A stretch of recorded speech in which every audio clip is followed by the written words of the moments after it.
Welcome to Influencing Magic, a Daps Magic podcast exploring how members of the Disney and creative communities became influential in their different disciplines. We're interviewing and sharing experiences of an ever-growing influencing market, drawing from Daps Magic's nearly 20-year history within the Disney community. Come with us as we share what it takes to be a successful Disney influencer, both professionally and personally. While also seeking to influence kindness along the way. Hello, I'm Mr. Daps. I'm Annie. And you're listening to episode 6 of Influencing the Magic with Puppet Master Sarah Berman. But before we dive into conversation with Sarah, what's new with you, Mr. Daps? Spring has finally sprung at Daps Studios. It has. I know. It's actually, it's weird because we're now into May and we're doing the normal pivot from spring to summer in my brain, but there's no college band this summer. So I'm also kind of in this like, hey, we have a lot of space, I guess, to come up with some new ideas, to come up with some new possibilities. Yeah, and I new don't growth. have, yes. And so we're working on that. We're working on some metrics things, which are boring, I know. The Daps chat is up and running now, and that's rolling out slowly. We're not like full on like, hey, go to Daps chat now. But if you're interested, ask and we will let you in. And it just feels like there's a lot of things that are on the cusp of exploding, I guess you could say, where it's like, and some of them might not work. They might explode in our face, and that's okay too.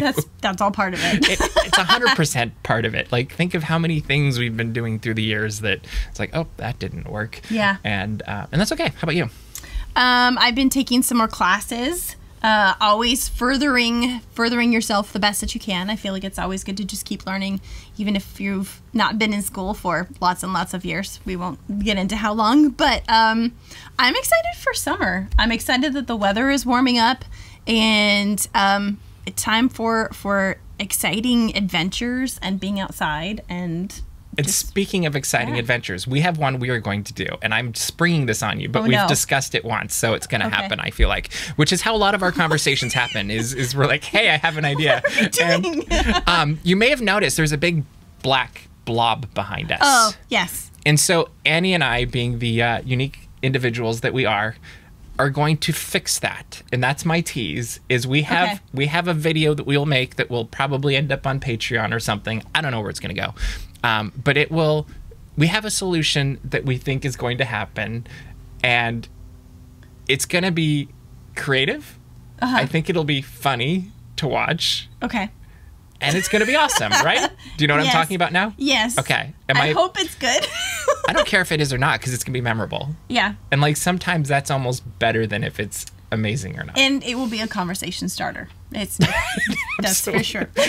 Every guest after that, once it's there, they're going to be like, all right, tell us about that. Yeah. Okay. Yes. I just felt like we should hit that, right? Yeah. I mean, it makes sense.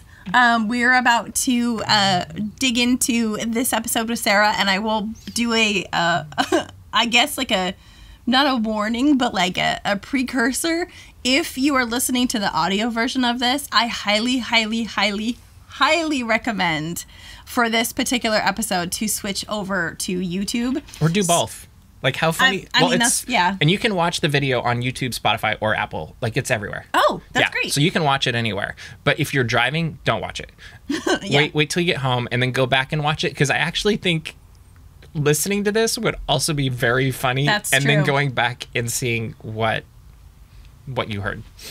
Sarah is an amazing puppeteer, and we had so much fun on this episode. So yes, visually, I think it would be an amazing thing to watch for you. If you have to choose only one, go watch it on one of the platforms. Absolutely. And also just share this preemptively, like, because this is a lot of fun, and you just don't want anybody to miss it. Like, and I will also say preemptively, if you're not a patron yet, this is a very good time to go become a patron. Go do it. You won't regret it, especially if you like Star Wars and puppets. Is that a good tease? That's a great tease, all right, considering that this is coming out on May the 4th. Be with you. So, should we get into it? Let's get into it. All right, tell us about Sarah. Well, Sarah is a seasoned comedian. We definitely saw that during this episode. Voiceover artist and puppeteer. She's best known for playing the title role of Waffles in Michelle Obama's Waffles Mochi on Netflix. No big deal whatsoever. It's fine. There were Secret Service. Currently, she can be found as the co-creator of the the Pacific Pals Puppetry program. Say that fast 5 at times. the Aquarium of the Pacific, teaching ocean conservation to explorers of all ages. Let's go talk hi, with Sarah. Yeah. All right. Well, welcome, Sarah. We are so happy that you're here today, and your friends also. But let's do this. It's going to be a good time. Yeah, I'm so excited to be here. Thank you for having me. Of course. Hey. Okay, we're going to start off with a question that we ask all of our guests. Okay. What is your origin story? What is the Sarah origin story? Well, I was bit by a radioactive puppet. Okay. Excellent. Yeah, it was a good start. It was a spider like this. Actually, it was sort of an interesting transition for me getting into puppetry because I wasn't one of those little kids that always knew, like, I want to grow up and be this. It was a little more clumsy than that. I always put on shows in the living room. Did you ever do that? Of When, like, course. you're like, Mom, Dad, sit down. It's the Beanie Baby show. And you're like, Wait, we're only on Act 5. yeah. And they're like, so, yeah, I did a lot of shows in the living room with my parents. I always did a lot of crazy voices and wrote a lot of stories that I illustrated. I'm sure maybe you did a bit of that too. It was just a very creative, kind of oddball kid. Like, I just was trying to figure out where I fit.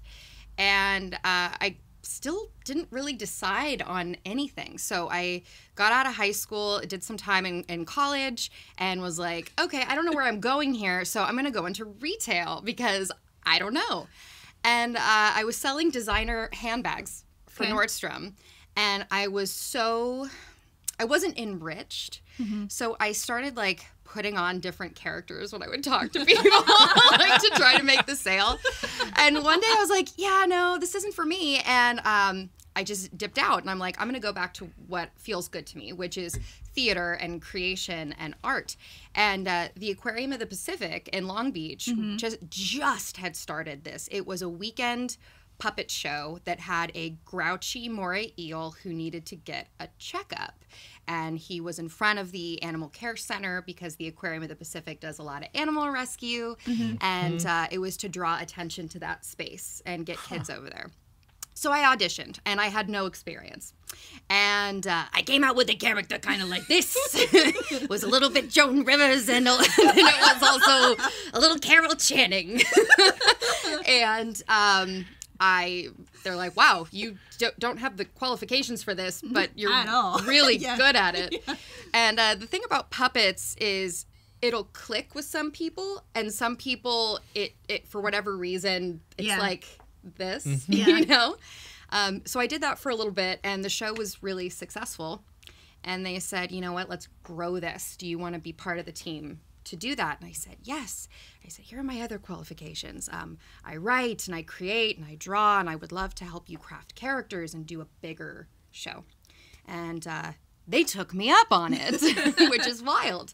So I really got the experience of, you know how comedians cut their teeth in a nightclub, like you're trying jokes. I was doing this with, like, the 5 to 7-year-old demographic. Bunch of 5-year-olds, yeah, like, they were brutally honest, by the way. Brutally. They don't throw tomatoes, but they throw sardines. So, no, in all seriousness.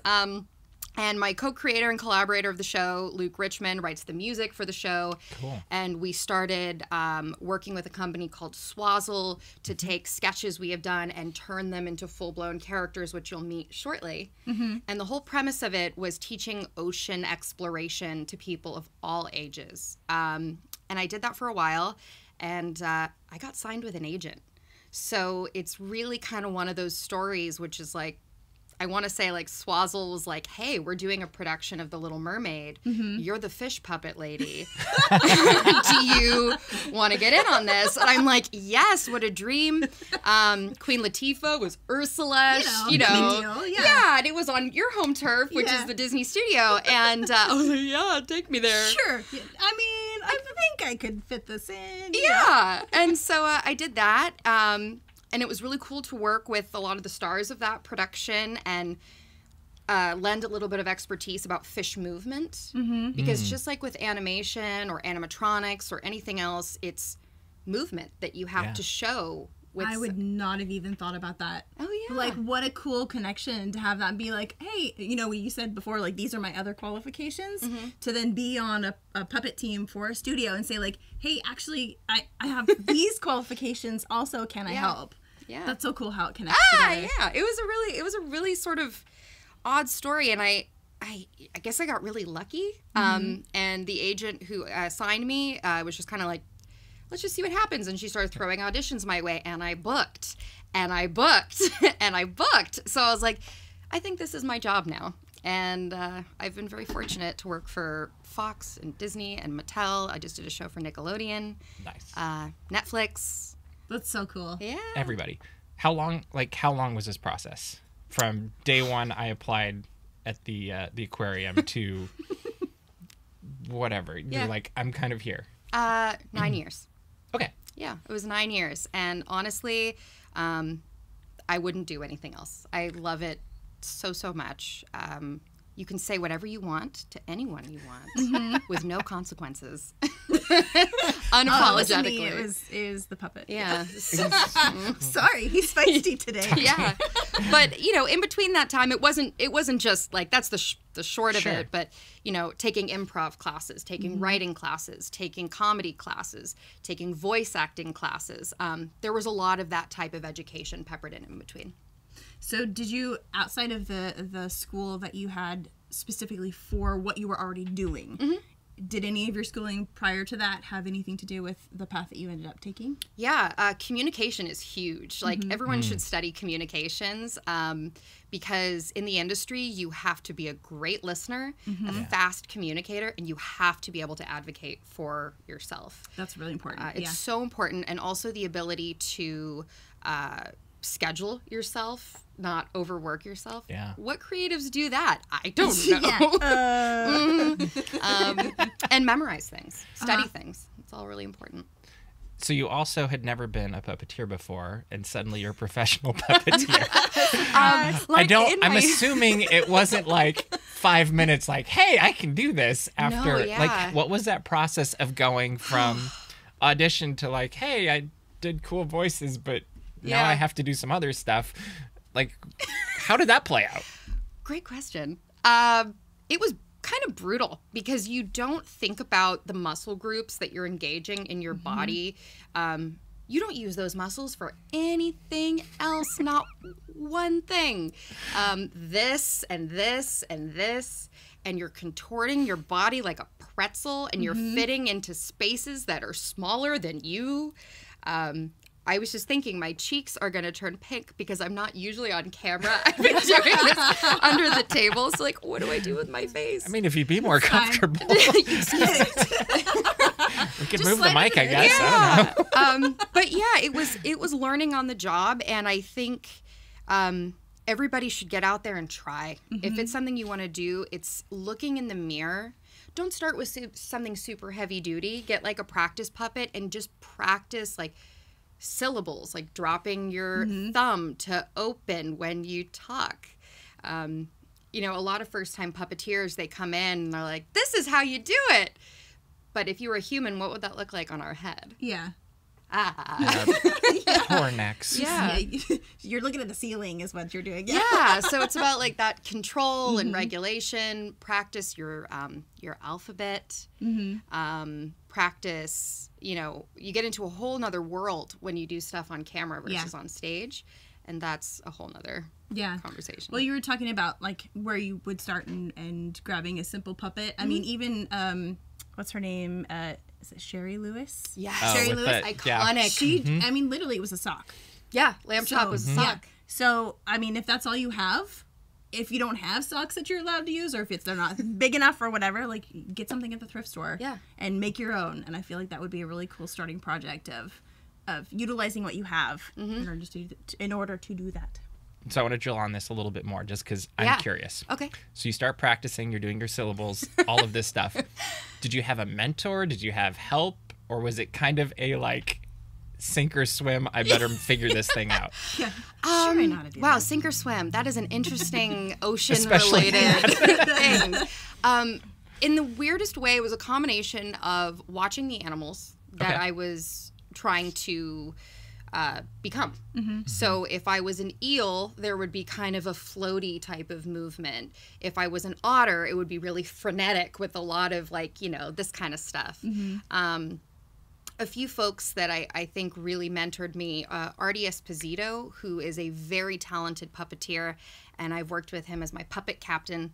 That's a real job. You can be a puppet captain on projects, has always like been really good about giving me feedback. And this was when I kind of made it to television, and it was a different space. The thing about, so I would say him, Sean and Patrick Johnson of Swazzle, Luke Richmond at the Aquarium for discovering me when I was just...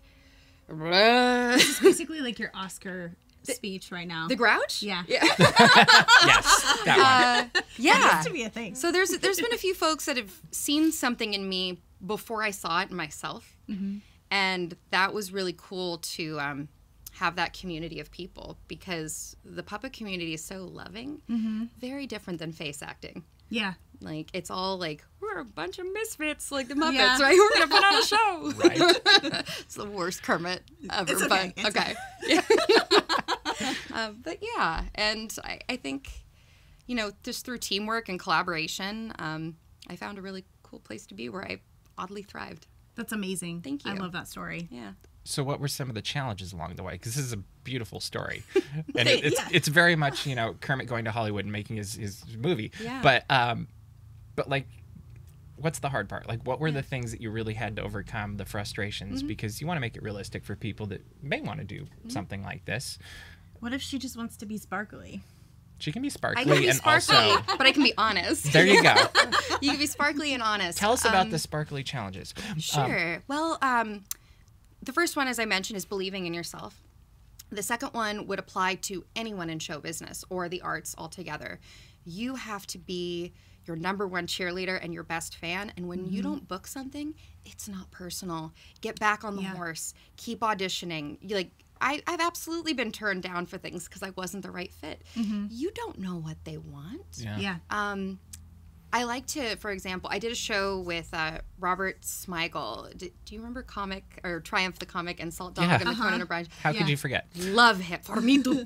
Like, absolutely one of my favorites. And what was so great about him is that puppet, it's not like the most like Muppety succinct puppetry. Isn't it kind of rubbery? It just like, kind of looks goes like this. Yeah. But he's so hilarious and so willing to just like push the envelope and do that there are different types of puppetry for different projects. True. So you may not be the right fit for this, but if that's your shtick, go take it somewhere else. Yeah. And if it feels authentic to you, like, keep pushing that out there. Yeah.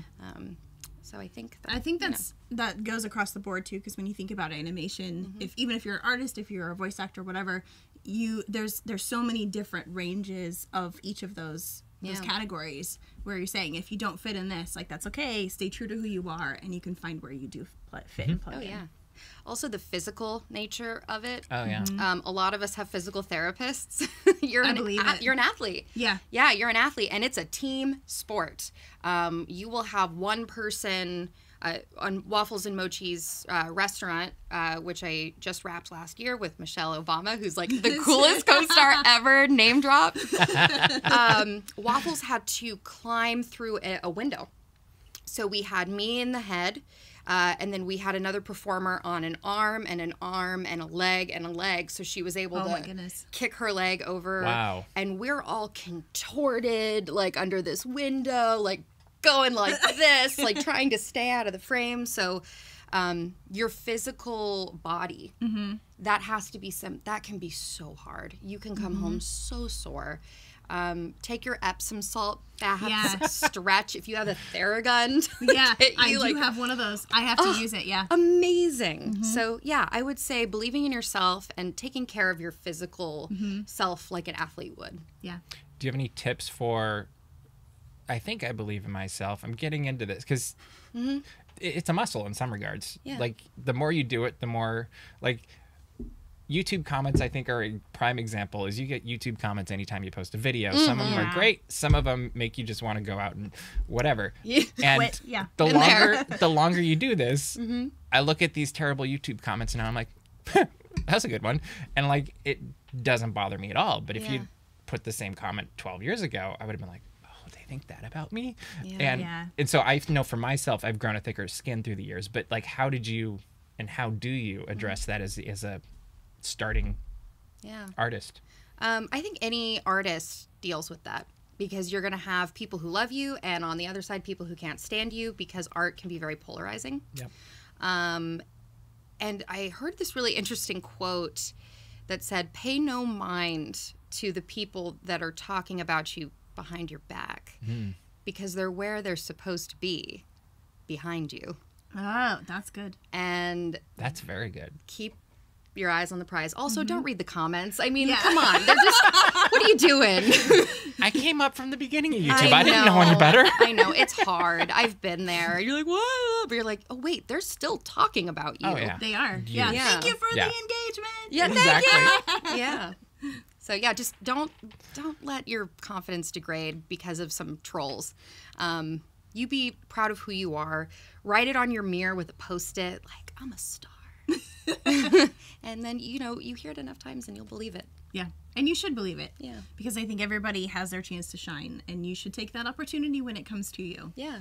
So. I mean, look at the Muppets. They don't all do the same Right. thing. Right. Like, Animal does Animal, and Animal plays drums, but if you got Animal to get up and tell a joke at a nightclub, he won't quite fit there. Destroy the stage. He would destroy it. It'd just be a mess. So yeah, be a Kermit. Be someone who brings people together and inspires them to be their best selves and do the things that make them great. Do you, baby? Yeah, that's so funny, because I've been working on some stuff in my own career and like organizing myself. And one of the things that a class was telling me was to like find your, she called it tiger time, where you like focus yourself down and you're like, okay, this is my chance to really zero in on what I'm going after and just focus that time, block it out. And I was like, that's great, but like I'm not that fierce. And so I was like, who would I want to be like? And I thought of Kermit, and I was like, okay, but Kermit, we talked about this, about how Kermit takes everything that is going everywhere all at once and hones it in and brings it back, brings everybody together, and then makes this amazing thing out of all of these different pieces. And so I've started calling it my Kermit connection, where I like Nice. sit down and I'm like, all right, it's time for the Kermit connection. I need to focus on what I'm doing, bring all of these crazy ideas together, and really hone in on what that goal is. The lovers, the dreamers. There you go. Yeah. Very So good. feel free to use it. Use the I Kermit connection. think I will. I mean, and hopefully that Kermit connection also schedules in time for you to throw your arms up in the air and just scream.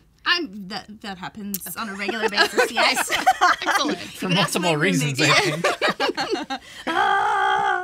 Love that.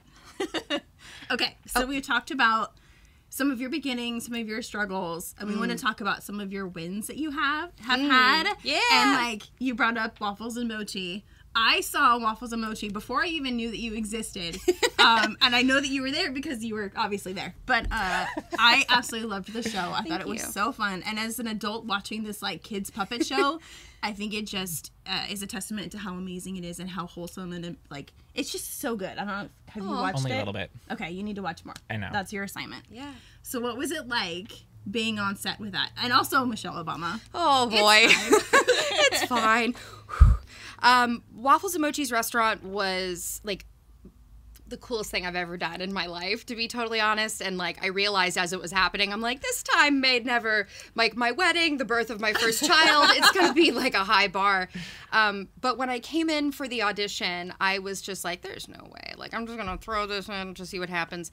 And then I got it, and I just screamed like Kermit, and we got to travel, and I met some incredible puppeteers. David Bizzaro, who plays Mochi and gave so much life to this little ball that jumps around, and So cute. it was so challenging at times. You know, it was Waffles on all day, every day. You know, you're on set for overtime, million hours, and you're tired, but you are having so much fun. And the day that Mrs. O came in, the Secret Service was all there. I was going to ask about that. I was like, did Secret Service show up? Yeah, they were there. Wow. And I've never done a puppet show for that many people with guns. But they were all wonderful. They were super lovely. Check that off the list. Yeah, stakes were high. But they were all lovely and made us feel very safe. And so they go, Mrs. O is entering the space, and it was my birthday, and it was International Women's Day, and it was Mrs. O Day, and she came in, and she said, hi, I'm so excited to meet you. And I put out my hand to shake my hand, and she hugged me. Oh. Nice. And I just about became a pile of puppet pudding.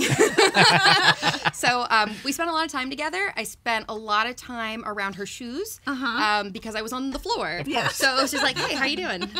But she's so fun, and the real deal, like what you're seeing is how she is. And I think the moment that really I like to talk about is the day she answered her phone and went, oh, hi, honey. I'm like, honey. Oh. But like you It's actually the had man. The big guy. So, yeah. No big deal. No big It's fine. Yeah. And I'm right here. Yeah, and I'm here. But that was amazing. On the other side of that, on that show I did with Robert Smigel called Let's Be Real, I was the voice of Melania Trump. So that was like the other end. And that was a puppet, and that was also puppet celebrities. Little Mermaid, which was incredible. I did several puppets for that, including a larger-than-life flamingo for Kiss. It was so cool. The girl. You see it? Yeah. Oh, yeah. It just, No, I stalked you. I stalked all of your social media. I was like, this is cool. Thank you. That was incredible too. And to get that Disney magic, like that was, wow. Yeah. There is something going on over there that's pretty cool. I think you know. Yeah. Also, you got to meet Jodie Benson.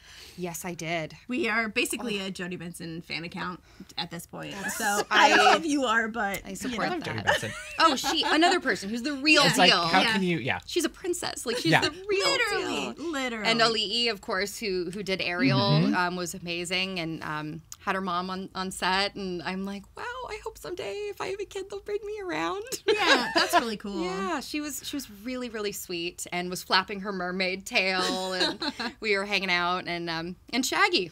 Yeah, Shaggy was there. You know. Yeah, it was a wild group. I mean, one kind of strange story.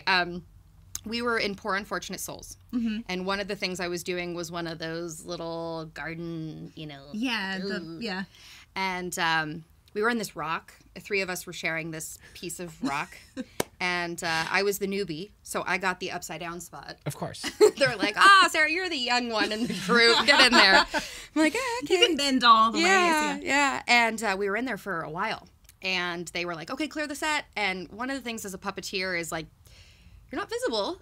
People can, if you're doing your job, they forget you're there. And so we had pulled our puppets in, and they're clearing around for rehearsal. And we were like, oh, okay, I hope someone comes. And then all of a sudden, this arm came down, and I reached up, and they pulled me up, and I was just so nervous to be there because this was like my first major gig, so it was like blinders. I'm like, oh, thank you so much. And just, skittered away. And then our puppet wrangler, and then Artie Esposito, who was our captain, said, Sarah, that was Queen Latifah. You didn't say thank you. Oh, no. And so I saw her like later. I'm like, hi, thank you so much for pulling me out of that rock. Like, I'm a huge fan of yours. And she's like, no problem. I'm just like, I love puppets. I'm like, oh gosh, I love you. Yeah, she was really cool. That's awesome. Yeah. So that like you're not, this one time Queen Latifah pulled me out of a rock. And I've never been the same. That's really cool. Thank you. So I think we should see some puppets, maybe. Oh yeah. What do you think? Right here, right now? Why not? Okay. Like, if that magic is possible. It is magic. I brought a few friends with me. Who do we pick? Close your eyes and grab. All right. We have Elsie Otter. So she's from the Pacific Pals show. It's interesting. So when you're doing on camera, I was hoping you were going to talk about puppetry, this. yeah. So we can the camera's kind of at a strange angle, but I can find the button. There we go. So yeah, she's an otter, and she talks like this, and you'll see a few things that I'm doing here. I'm moving the mouth, and I'm also engaging with her little paws and her little arms so she can, wash her face and do a lot of cute stuff. So when you're looking at a monitor for like television, She's got to look down the lens there, and that takes a little bit of practice too, because if she's going to the right, you can see on the monitor over there she's actually going to the other side. So it takes some training to like flip your brain around and just kind of learn how to do that. Do you have any questions for me? What is your favorite Halloween costume that you have ever worn? Well, this one time at the Aquarium of the Pacific, I was an avocado. I was an avocado. The cutest avocado Thank there you. ever was. Oh, you say that to all the otters. So yeah, that's kind of what it looks like. So inside she's got a plate. This one was built by Swazzle as well, who built the puppets for Little Mermaid, and we got to design her and then watch her come to life. You can touch her little toe beads. She's so cute, little toe beads. I know. So Elsie does a lot to teach kids and adults about the Sea Otter surrogacy program and how we try to release otters back into the wild. But she's on the Pacific Pals show right now online. So she's Where can they find that? Just as a little plug. So it's on the Aquarium of the Pacific's YouTube. There is a playlist called the Pacific Pals Show. Okay. And then during the pandemic, we did a literal work from home show called The Daily Bubble.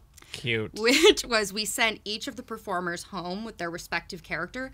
They did it from their couch. Oh, wow. It was wild. We did 60 episodes of this because when there's a large closure, let's say in a pandemic, the puppets are always the first thing to go. Yeah. So we wanted to make sure we were still spreading the aquarium's message in a positive way. And it really connected with the kids who were stuck at home. So they tuned in 5 days a week to watch the show. We'd write it the night before. We'd get the copy to the performers. They'd shoot it in the morning. We'd edit it in the afternoon.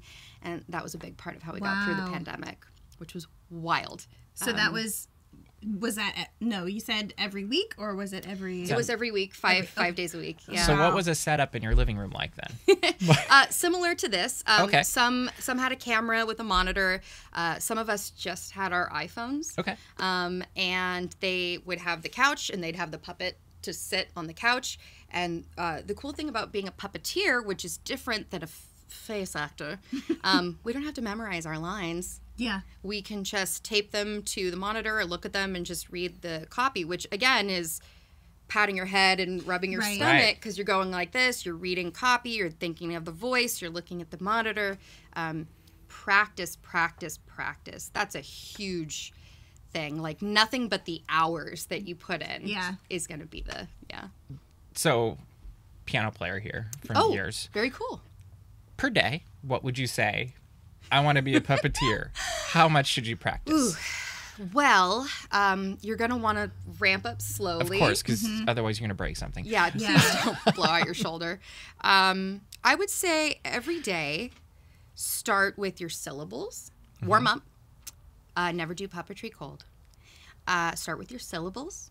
Then practice in the camera looking down, the barrel of the lens to make sure the eyes are looking there. Then pick maybe 3 songs that you really loved that you know and hit record and lip sync those 3 songs until you have them perfect.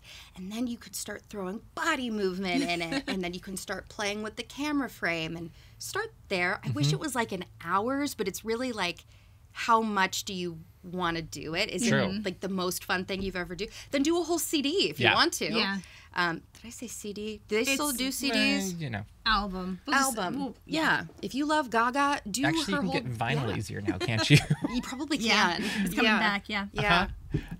One of the things I noticed just as you were doing this too that I think is interesting is the movement of the body. Could you talk a little bit about that? Because I've seen different ranges of that's happened and to varying levels of success. Talk about bringing a character to life with movement and not just speaking. Sure. Let's bring out another one and I can demonstrate for you.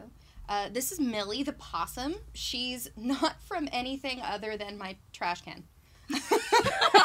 I'm going to pull that I had a sock in her. So she is kind of a sassy alter ego of mine. I was just kind of, let's see. Oh, who are you? What is your voice? I don't even remember. There we go. All right, so Millie is a possum, and if I wanted to make her body move, there's different ways that you can kind of keep your elbows sort of loose. This is such a trip there. There we go. So, hi, my name is Millie. I'm a possum. I like to eat garbage. I like long walks on the beach. So, for example, imagine that she has legs, so she would walk in, and let's say she's kind of sauntering back. The movement is kind of like this. Mm-hmm. So it's not just in your wrist. You start actually figuring out, like, okay, I can make her dance a little bit by putting her kind of whole body in there. And she could do like a scoop. She could do like a like a Lion King thing. For those of you who are listening in the audio, I suggest taking a screenshot of the timestamp right now. Go watch this. Go to the YouTube video and watch this section where Sarah has all of her puppets out. Because honestly, you don't want to miss the movement that she's doing right now. It's so fun and so informative. A little behind the scenes of how she does her craft. Thank you so much. And you know what, Annie? I actually thought that you might want to play with some puppets with me today. Would you want to? Twist my arm. Oh! Well, no, that's dangerous. Sorry, I need to warm up. Okay, yeah. Yes. So here is a little blue. This is just a little practice puppet. So really quick, again, puppeteers out there, if you're interested, just go ahead and take your, fingers and just kind of pull them Those back. are the same ones we do for artists. We're not so different. I know. We're basically the same. We're basically the same. Redhead, pink t-shirt friends. Okay, and then just kind of practice doing a fist. So you can probably feel that muscle that's just kind of running down right there. And then go ahead and... All right. I have lotion on my hands. It's okay. Little Blue here has seen a lot of career days. Okay.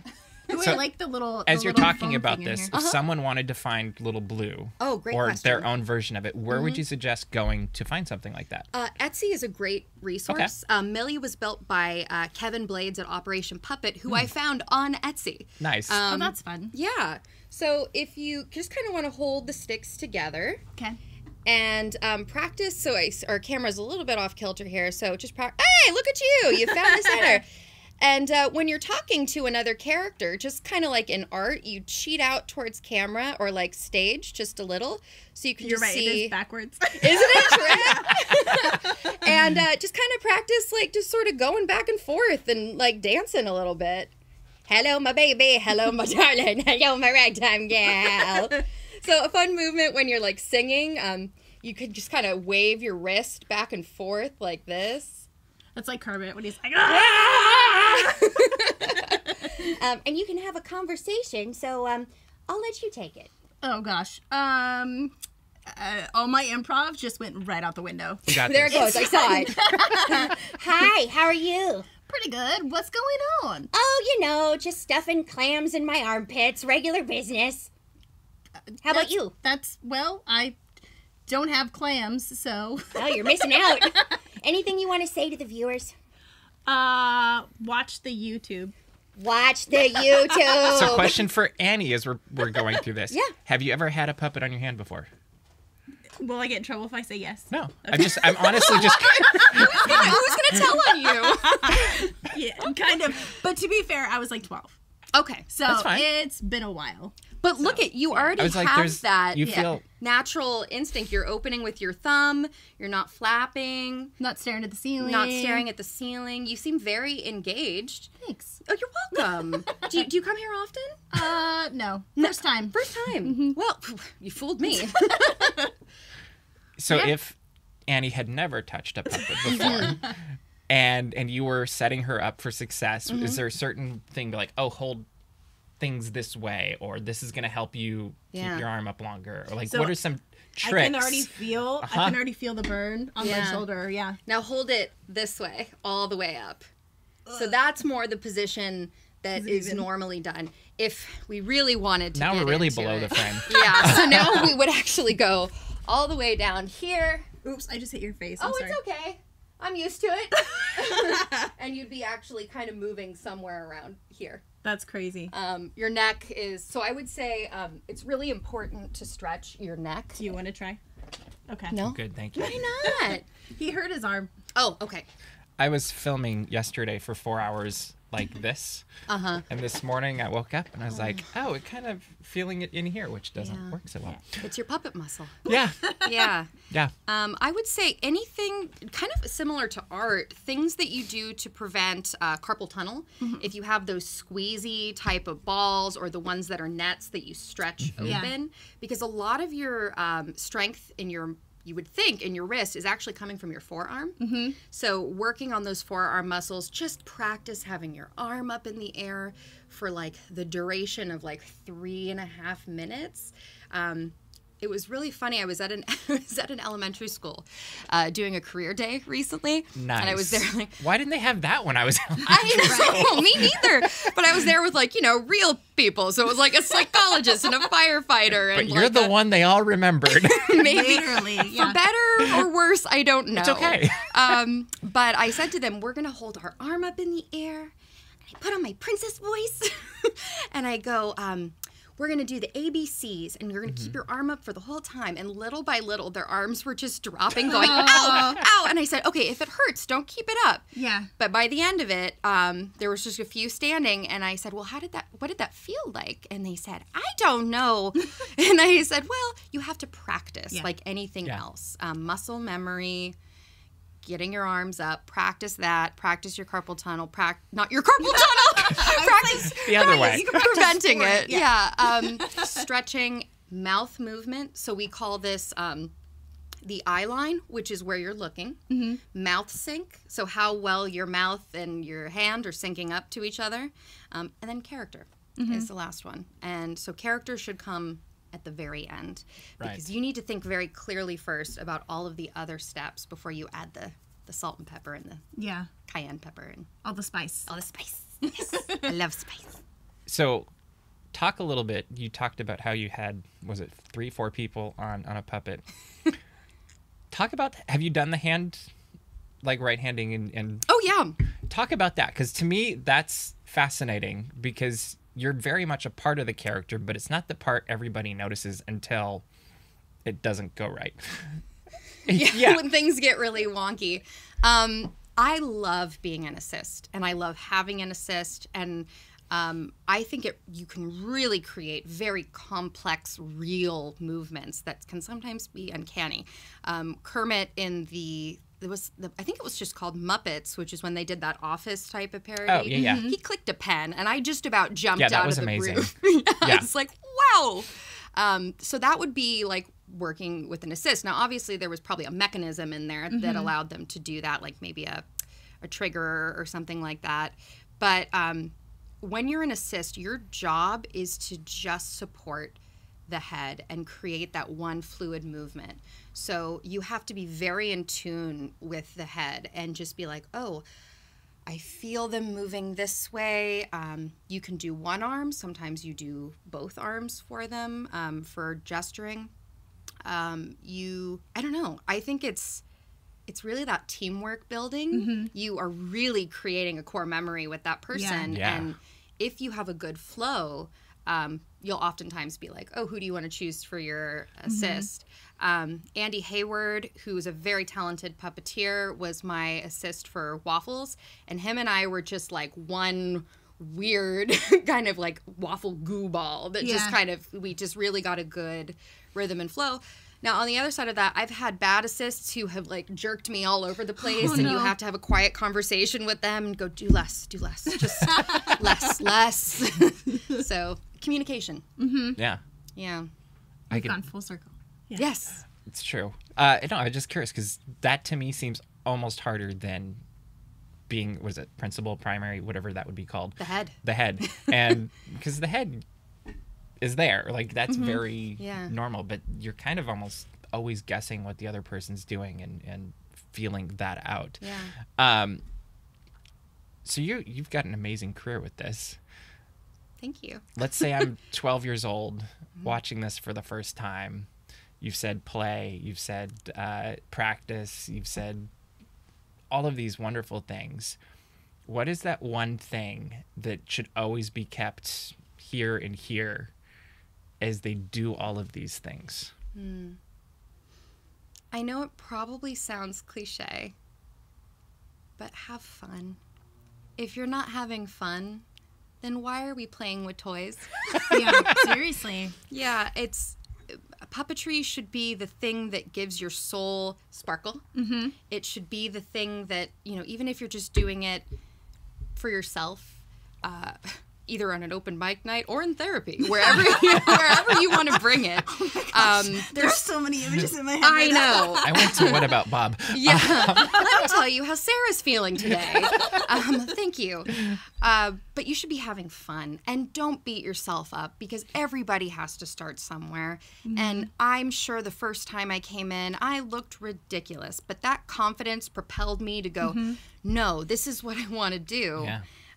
The other thing I want to mention is there are not a lot of ladies in the craft, in the practice, and I would love to see the next generation of future puppeteers be female. I think that we are so powerful, and it's funny, I find myself hanging out with a lot of dudes. I'm sure. Which is totally fine. They're some of my best friends. But I had an opportunity recently to coach a young lady who was in a production of Little Shop at her high school. Yeah. And she was cast as Audrey, too, which is this big, massive thing. And we worked together, and she trained, and she did all the the physical disciplines of exercising and eating lots of protein. And I was so proud of her, and I just said, you are going to be a force to be reckoned with. I need to watch my back. Yeah, Nice. seriously. Yeah, because I'm just so proud of her. And like Rosie the Riveter, but with the puppet arm. The left one's not so course. strong. Yeah, really. Yeah. So, yeah, have fun. Ladies, get in there. We need you. And, make videos on your phone. I mean, it's so accessible now with TikTok. Just start doing it, and it'll grow. take you down a rabbit trail, too. Like, you find one person, and then you realize, oh, wait, somebody else is commenting. What do they have? And, I mean, I've gone down that rabbit trail many a nights where I'm like, oh, this is a fun video. And then 2 hours later, I'm, Yeah. Where are we? Oh, that actually reminds me. If you find that you love puppets, but something's not connecting in the performance, something's not happening, there are so many other puppet jobs out there. You can be a wrangler. And a wrangler is somebody who goes to set and makes sure that the puppets look perfect on camera or on stage. They sew, they glue. Waffles had to really eat food. So those wranglers were working so hard, because puppets are expensive. And I mean, she ate chocolate, she ate honey, she ate all kinds of things. Where does that go? On my arm. That was actually where my brain was going. I'm just imagining it all, because your arm is literally a road to your face. I'm imagining everything just. That's a t-shirt. Yeah. May your arm be a road to your face. So she had a neoprene mouth, like scuba suit material. Okay. And with a sock inside. So the honey was particularly sticky. But wranglers, so important. If someone loses an eyeball, they're there. They're so important. Then there's puppet builders. And sometimes builders can also be performers. Sometimes builders just like to build. They do foam patterning. They start with sketching. They pick fabrics. They are an essential part of the industry. And then there's people who specialize in puppetry directing, who just really focus on for example, someone I worked with on Waffles. A lot of name drops in here. I'm so sorry. It's okay. fine. Shannon Flynn, who's an incredibly talented director. She's worked on Sesame Street. We had the delight of working with her on Waffles and Mochi. And the difference between the days with her and some other folks was that she knew how to communicate to me. She spoke puppet. And that is a language that, as for directors, there's a bit of a learning curve to it. Someone saying to you, okay, look to the right. And I go, all right, my right, her right, or camera right? Right. Which one? Yeah. So, there's lots of jobs in that field. Well, even setting up the shot, and I would think the scenes is completely different with someone who speaks puppet versus someone who's coming in off the street. I filmed a sitcom, whatever. It's just different. Yeah. A lot of times the puppeteers themselves have to communicate and go, okay, let's run this down really quick.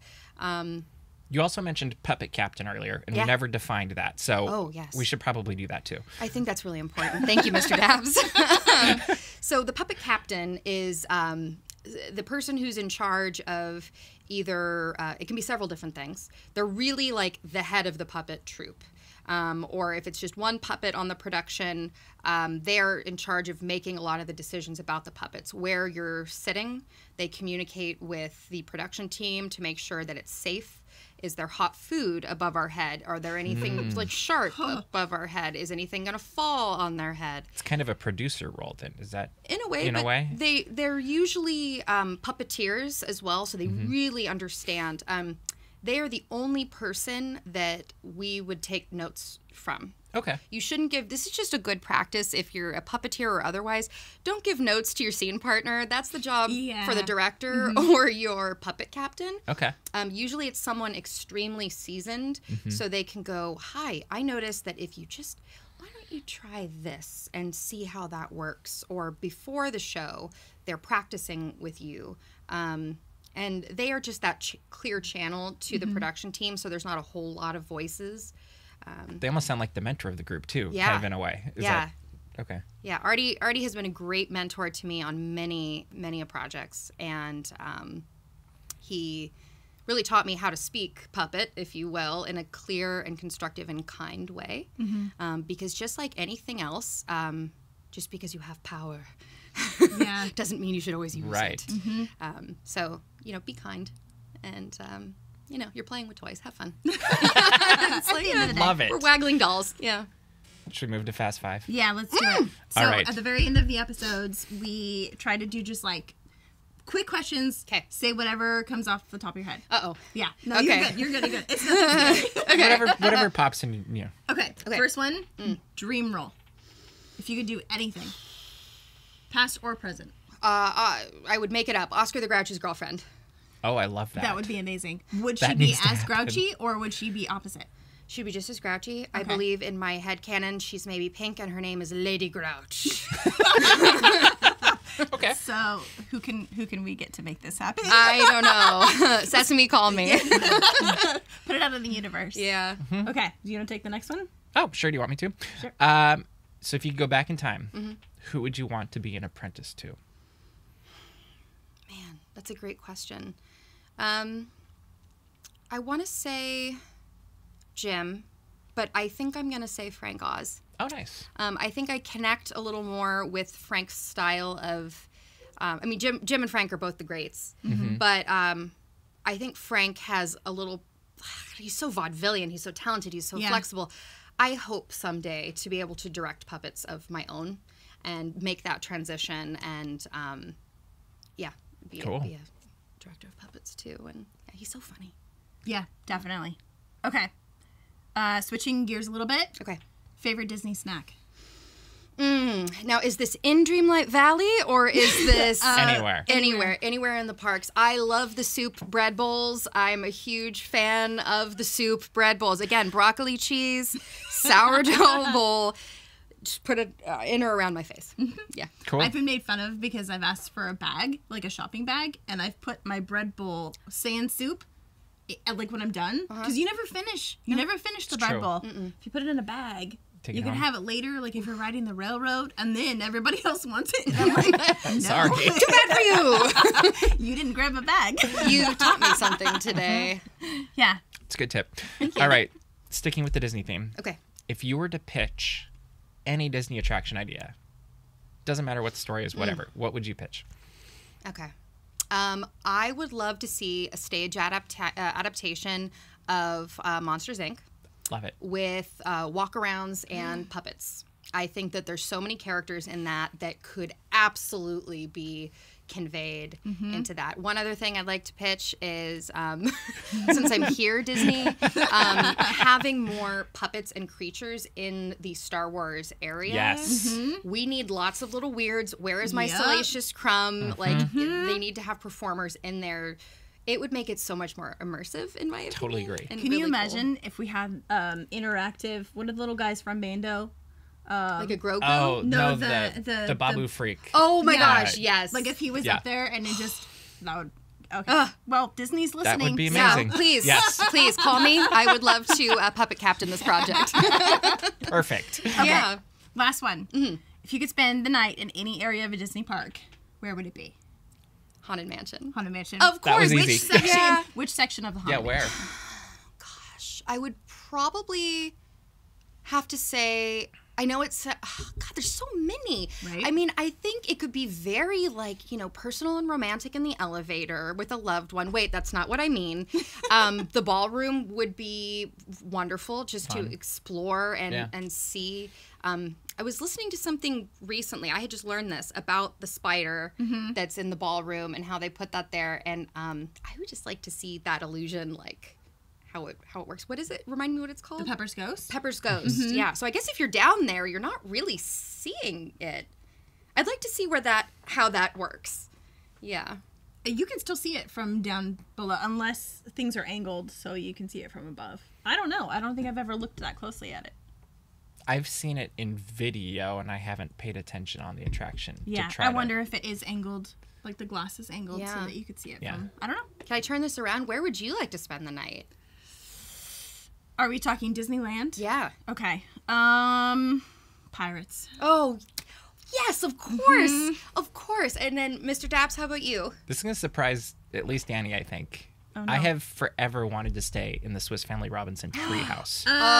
Like, wouldn't that be the coolest it, thing ever? that's- Yeah, That's that's the the good one. Oh, man. Like, since I was a kid, I was like, I want to stay here. And, you know, maybe someday something magical will See, happen. all the I reasons don't I know. picked pirates are also there. Yep, wow.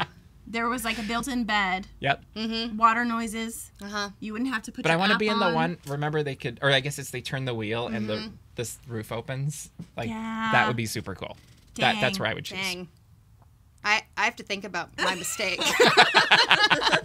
Well, if we all end up having our wishes come true, Yeah. we can just, have one of those progressive dinners. And, There we go. Like love it. from ABC. Yeah. There we go. That would be perfect. All right. Where can people find you? You can find me on Instagram at Hello Sarah B. If you are looking to employ me, you can find me at DPN Talent. And if you just want to be my friend, just say hello. I like puppets, and I'll say hi. Cool. that's really- so Instagram probably is the best Instagram's place. probably the best starting place. point. Yeah, Okay. a starting point. And then we have a live puppet show, a big stage show coming to the Aquarium of the Pacific in fall. So you'll be able to see these characters live again. They haven't really done a live stage show since Cool. before the pandemic. That's so exciting. there's lots to do to get ready for that. That's exciting. So stick around. That's Very awesome. Thank cool. you so much for being here. This was so fun. It has been a Thank pleasure. you for having me. This was so fun, and I hope that I have inspired the puppeteers of tomorrow. That's our hope. That's Yeah. our hope. I think you have. Oh, good. Beautiful. Wasn't that awesome? It was amazing. That was just a blast. And like, it was one of those things where you kind of just got lost in the moment as you're listening and went, oh, that's really cool. And she's just as lovely off camera as she was on camera. And I'm just going to have to pitch it again, because if you're not a patron, you need to go to patreon.com/Daps Magic right now.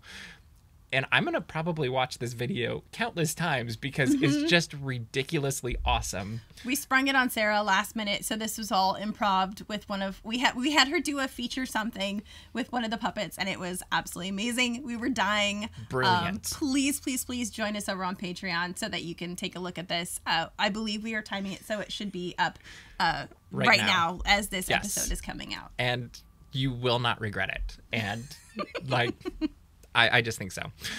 All right. Do we have anything else? Nope, I think that's it. Okay. So just make sure to like, subscribe, review us. That helps, especially if you do that on Apple Podcasts. It helps us get found so other people can be hopefully inspired by influencing magic as well. We also have social media that's a lot of fun, and you can see some of our really smart quotes and sometimes some of our quirky ones. And Which has other been things. really fun. Yeah, you're doing a great job.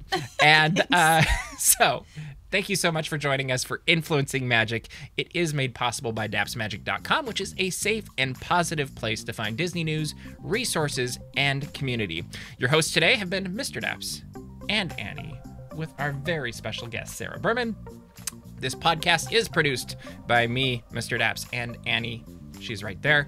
Special thanks to our guest coordinator and social media extraordinaire, Caitlyn. And you can find everybody else's social media in the show, including Millie's. Millie's. We're going to have Millie's there too. You don't want to miss this. We found out afterwards that she has her own Instagram page, so we will also include that in the show notes. Absolutely.